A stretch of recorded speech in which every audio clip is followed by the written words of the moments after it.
আজকে আবার রান্নাঘরে চলে এসেছি। আজকে আমি রান্না করব মাছ ভাপা। মাছ ভাপার জন্য কেটে রেখেছি এই যে পেঁয়াজ, টমেটো, ধনেপাতা আর একটু সর্ষে বাটা দেবো। এই যে সর্ষে বাটা। আপনারা চাইলে নাও ভাজতে পারেন, কাঁচাও করতে পারেন। আমার ছেলেরা কাঁচা করলে খেতে চায় না, সেই জন্য আমি একটু ভেজে দিচ্ছি, হালকা ভেজে। এবার গরম হয়ে গেছে, কড়াইতে মাছ দিয়ে দিচ্ছি।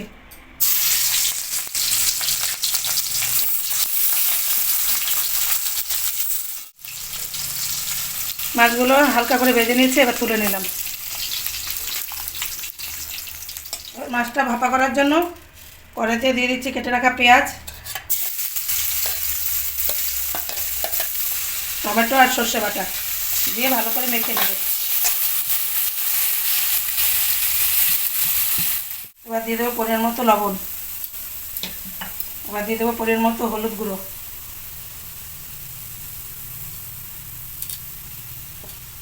এবার দিয়ে দেবো পরিমাণ মতো লঙ্কা গুঁড়ো,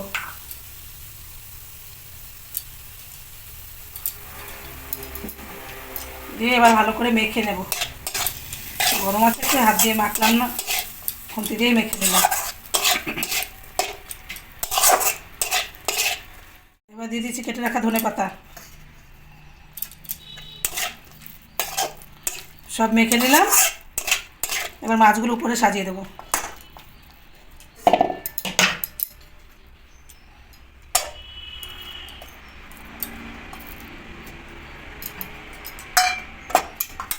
এবার অল্প একটু জল দিয়ে ঢেকে দেবো।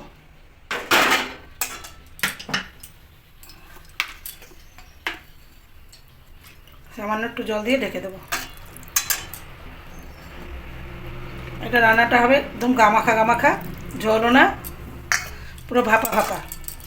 ব্যাস, এবার ঢেকে দিচ্ছি। 10 মিনিটের জন্য ঢেকে দিলাম। ঢাকনা খুলে দেখি কেমন হয়েছে। মাছ ভাপা আমার হয়ে গেছে। এবার একটু নামাবার আগে একটু কাঁচা সর্ষে তেল দিয়ে নামিয়ে নেব।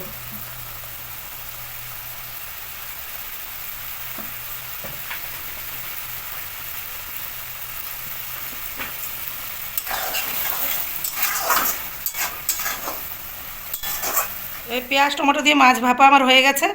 দেখুন দেখতে কত সুন্দর হয়েছে, খেতেও কিন্তু তেমনি ভালো লাগে। আপনারা ভাত রুটি যা কিছুর সাথে খেতে পারেন। যদি আমার এই ভিডিওটা আপনাদের ভালো লেগে থাকে তাহলে এইভাবেই লাইক শেয়ার করে আমার পাশে থাকবেন।